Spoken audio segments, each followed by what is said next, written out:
Hello बच्चों,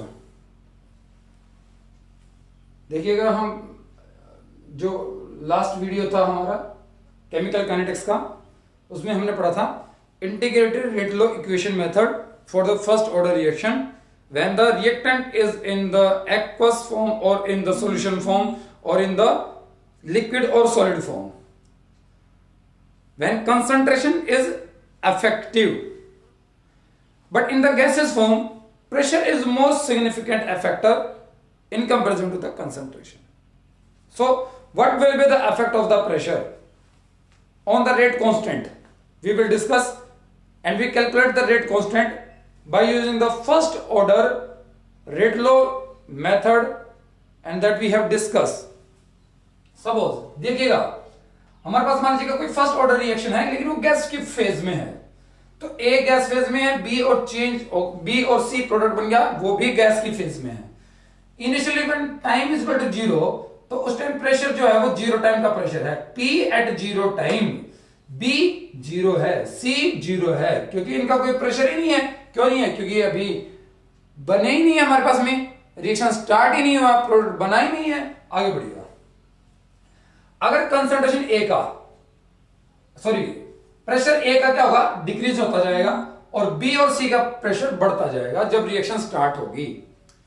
ए decompose होगा, इसकी अमाउंट कम होगी और अमाउंट कम होगी तो प्रेशर कम होगा, इनकी अमाउंट बढ़ेगी तो इनका प्रेशर बढ़ेगा। लेकिन इक्वेशन हमारे पास में स्टोइचियोमेट्रिक है जिसमें इसका मोल, इसका coefficient of this and this are same, तो इसका जितना प्रेशर डिक्रीज होगा उसी प्रोपोर्शन में इसका बढ़ेगा, उसी प्रोपोर्शन में सी का भी बढ़ेगा। मान लीजिएगा डिक्रीज इन प्रेशर ले लिया मैंने स्मॉल p, तो increase in pressure of b is small p, increase in the pressure of the c is also in small p, because one stoichiometric coefficient and one stoichiometric coefficient.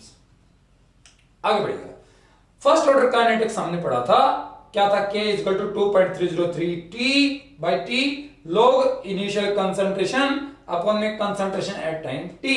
यहां पे क्या बन जाएगा, initial pressure upon में pressure at time t, initial pressure upon में pressure at time t, क्या बन गया, k is equal to 2.303 t/t log initial pressure p not upon में pressure at time t, pressure of at time t of reactant, that is वो क्या आपका p nought minus p है, तो ये p नॉट अपॉन में p nought minus p होगा। आगे बढ़ेगा, p at time t, p at time t नहीं, p टोटल, ध्यान से सुनिएगा इसको, ये क्या P टोटल प्रेशर है किसका, जो हमारे पास मिक्सचर है उसका, तो टोटल प्रेशर क्या होगा, रिएक्टेंट का प्रेशर प्लस में प्रोडक्ट का प्रेशर, ये रिएक्टेंट का प्रेशर प्लस में प्रोडक्ट का pressure, that is equal to P total.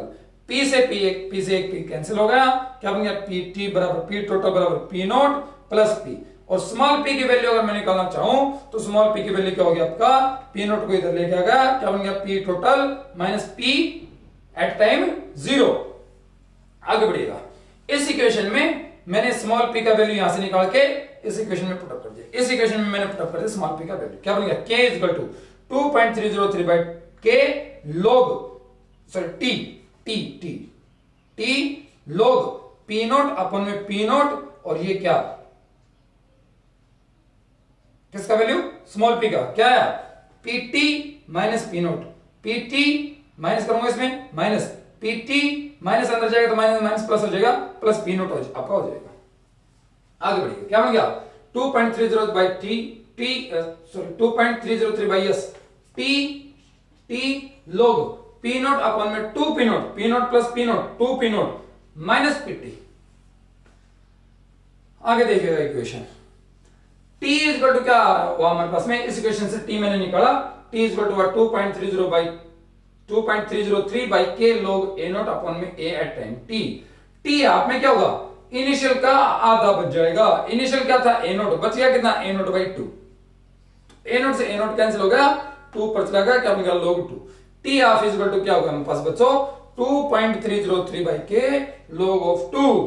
आगे बढ़िएगा, अगर मैं इसमें t3/4 लूं, ये तो था वो टाइम जिसमें हाफ रिएक्शन कंप्लीट हो गई हो, मैं ले रहा हूं t3/4 कंप्लीट हो गई, कितने में से, 1 में से 3/4 कंप्लीट होगी, बच गई कितनी, 1/4 बच गई।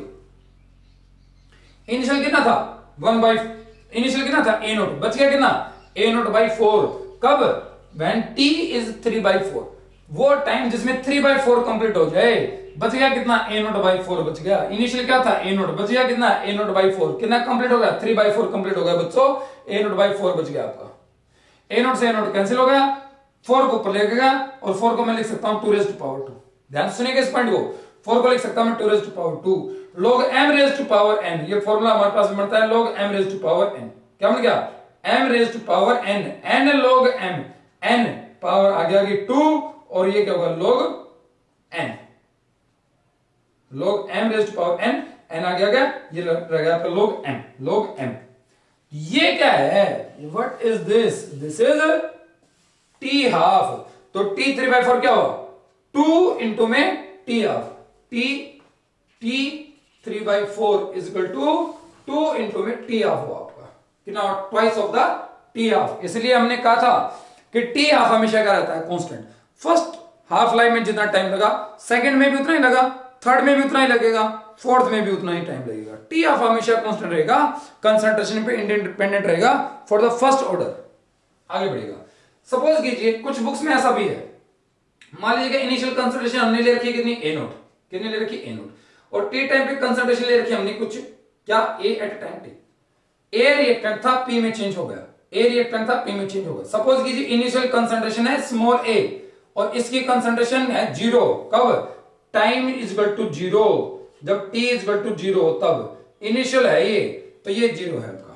एट टाइम t सपोज इसमें से कुछ डिकंपोज हो गया, डिकंपोज हो गया, क्या कितना डिकंपोज हो गया, मान लीजिए बच्चों x मोल पर लीटर डिकंपोज हो गया, तो क्या बच गया a माइनस x पीछे बच गया और x क्या होगा आपका प्रोडक्ट बन गया, x क्या है प्रोडक्ट आपका बन गया। तो ये क्या है इनिशियल कंसंट्रेशन, ये क्या है कंसंट्रेशन एट टाइम t। तो क्या होगा इस इक्वेशन को मैं इसकी फॉर्म में भी लिख सकता हूं, t is equal to k 2.303/k log initial क्या a0 की जगह क्या रख दिया मैंने a, और a एट टाइम t की जगह बची हुई कंसंट्रेशन किसकी रिएक्टेंट की, और वो कितनी है a अपॉन ये कितनी है आपकी a माइनस x। तो t इज इक्वल टू क्या बन गया 2.303/k log a अपॉन में a minus x। First order के लिए हमारे पास जितना कंटेंट बनता है सीबीएसई में, मोस्ट ऑफ फॉर्मूलाज हमने इसमें कुछ हमारी पहले वाली वीडियो में हमने कवर कर लिए। उसके बाद हम पढ़ेंगे सेकंड ऑर्डर को और थर्ड ऑर्डर को। हालांकि वो सीबीएसई में नहीं आता है, सीबीएसई का हिस्सा नहीं है, लेकिन फिर भी हम उस पर एक वीडियो बनाएंगे, एक सेकंड ऑर्डर पे एक थर्ड ऑर्डर पे। फाइन, कि कैसे सेकंड ऑर्डर का आता है रेट कांस्टेंट और कैसे थर्ड ऑर्डर का रेट कांस्टेंट हमारे पास में आता है। This is all for the first order kinetics integrated rate equation method के थ्रू हम के टी हाफ और ये ग्राफ जो हमने पहले प्लॉट कर रखे हैं ग्राफ, वो सब बहुत इंपॉर्टेंट है। ध्यान से सुनिएगा, ध्यान से समझिएगा। Clear? This is all for today. Thank you.